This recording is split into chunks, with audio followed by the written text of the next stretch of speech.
From the studio at Don Stockton Junior High in Conroe, Texas, this is Stallion TV.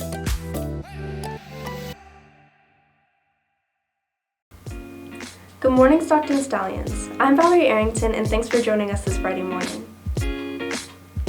Let's check in with our news reporter, Jasmine Arguello, to see what's happening in this week's Hallway Heard segment.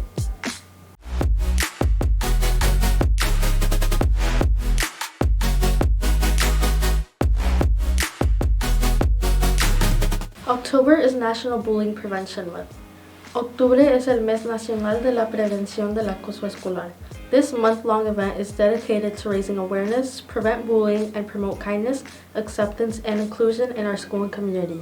Este evento de todo el mes está dedicado a crear conciencia, prevenir el acoso y promover la amabilidad, la aceptación, la inclusión en nuestra escuela y comunidad. In this week's Hallway Heard, we asked some students and teachers one question: what would this world be like if there were no bullying? En el Hallway Heard de esta semana, les preguntamos a algunos estudiantes y maestros una sola pregunta: ¿cómo sería este mundo si no existiera el acoso escolar? Here's what our stallions had to say. Esto fue lo que nuestros stallions tuvieron que decir. I mean, there would be way more confident people who just make more of a change in this world, people who would want to do more stuff, like more confident, like way more confident. There would be more joy everywhere. It would be like peaceful and non-problematic, and there would be more people that would be like, it would just be very basically responsible and stuff. Yeah. It causes a lot of depression, sadness, and that's like really bad. It hurts people and it makes them do things that aren't right.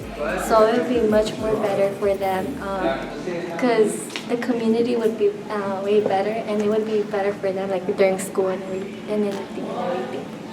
The world would probably be more at peace because there would be little violence between people, and people would probably be more kind to each other.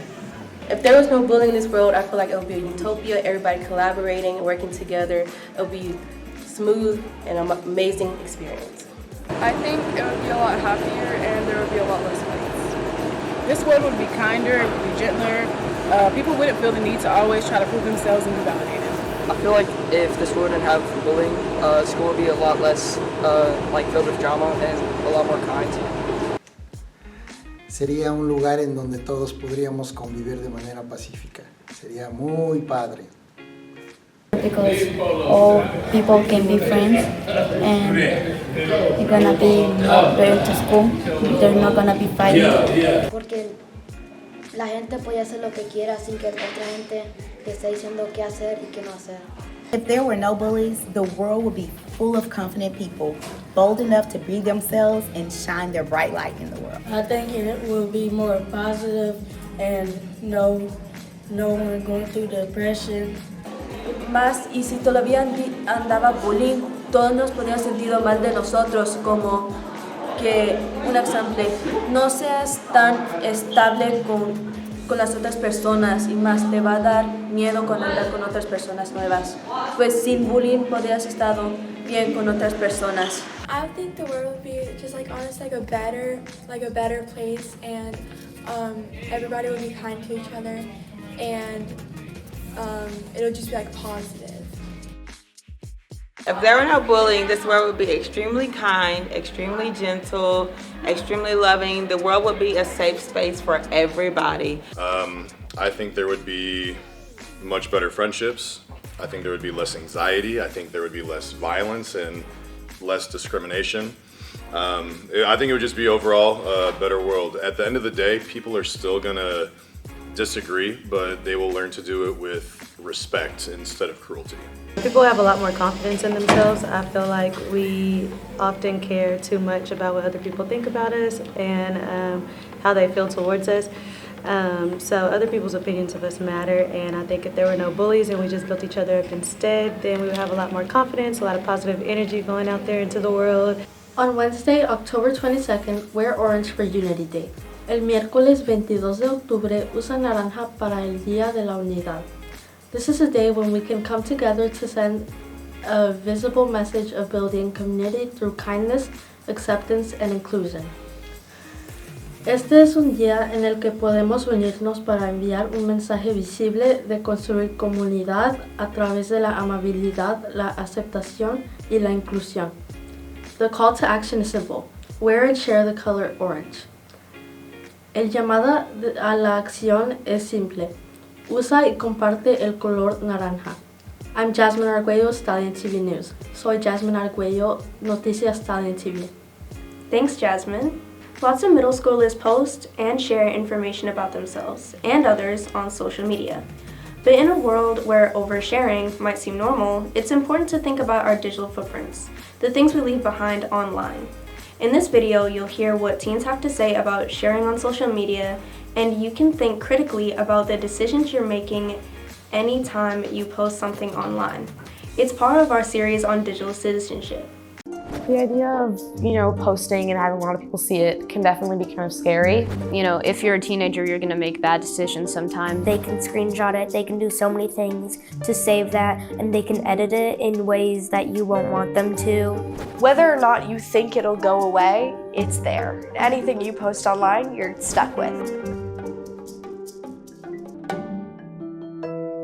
Oversharing to me is putting too much of your personal life in front of a wide audience of people. Posting something for the sake of showing that you're there and maybe not because you're actually having that great of a time. Posting about things that people don't necessarily think are significant, but they're just kind of posting to be posting. What you share and how often you share is going to affect the way that somebody views you. Just because I'm going to post all the time, that doesn't mean that you're gonna get all the attention. That doesn't mean that everybody's gonna like you. For example, people have like Finstas or spam accounts where they just like post random stuff, and sometimes they get too personal with what they're talking about on there. Things that are meant to be texted one-to-one, people tend to post online so 50 other people can see their plans for tomorrow or the next weekend. You could be doing something like that could potentially endanger yourself by making your account public and saying too much about where you live or who you are. When I'm in like a cool location and I want to show everybody where I am, but most of the time I'll just tag where I am on like a Snapchat story so people can know. So once you put something online, it can be there forever because people might take screenshots, they might record it, they might save it. I don't think people don't realize that it's gonna be there forever. I think they just don't care. A lot of people have this mentality of like, what I'm doing is very insignificant. Why is anyone gonna care about this? You should be cautious of what you post. Don't post your pictures and think like, okay, nobody's seeing me, nobody's screenshotting me, nobody doing nothing, because people doing that, you're just not gonna know. Your Snapchats, despite the fact that they only last, 4 to 8 seconds, they're still there. Your Instagram stories that go away after 24 hours, they're still there. Anything that is posted, anything that's up, no matter what happens, even if you leave it up for a minute and take it down, it's there as soon as you put it up there. No one's going to scrutinize everything that you say the same way that you might.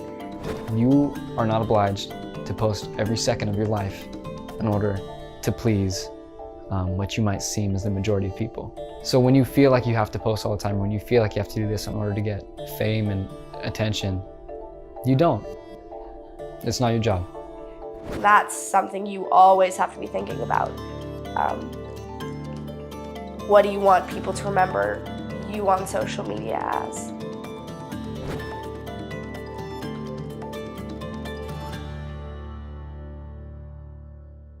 Good morning, Stallions. It's Miss Ruiz with this month's Guideline for Success. This month, we are focusing on being supportive. And what does that mean? That's being kind, helpful, or encouraging to others when they need it. So you may be wondering, how can I do this at school? Some examples are helping a classmate with homework. If you see somebody struggling with an assignment, a supportive student offers to explain or give a little extra help to make sure that their friend understands. You can be encouraging to others during sports or gym class. So if somebody's nervous about a game or activity, a supportive student will cheer them on and help them feel confident. You can comfort a friend who's upset. So if someone's having a bad day or feeling down, a supportive student listens and offers kind words to help make them feel better. Share positive feedback. So if somebody's presenting a project or doing something brave in class, Give that encouraging feedback instead of criticizing or being negative.